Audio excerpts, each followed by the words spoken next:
It's a problem school districts across the country are addressing: teacher shortages. In Kansas, schools are trying to fill nearly 2,000 positions. 12 News reporter Brock Wilson live here on why teacher retention has become such a problem and what Wichita has done to help. Brock?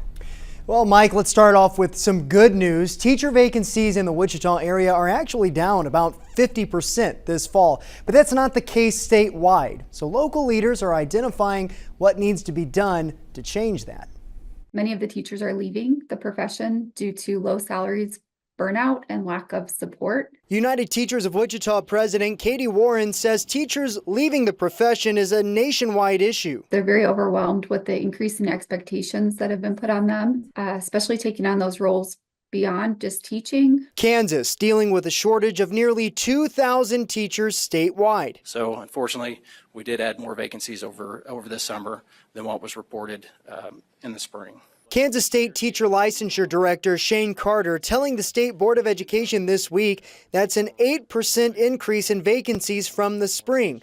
But in Wichita, teacher vacancies are actually down. When they made the decision in February of this year to close 6 buildings, what that essentially did is that pushed 383 staff members into other open positions across the district. Though the school district's human resources director says that's not the only reason. Our teachers are one of the most highest paid teachers in the state.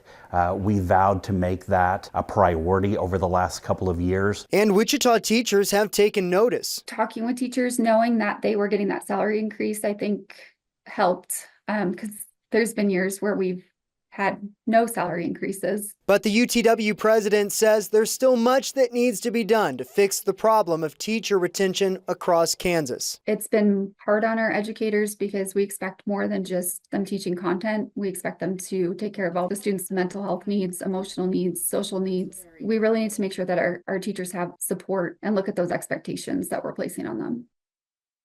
Despite teacher vacancies being down in Wichita, the school district tells me right now it still has 47 open teaching positions. 22 of those are in special education.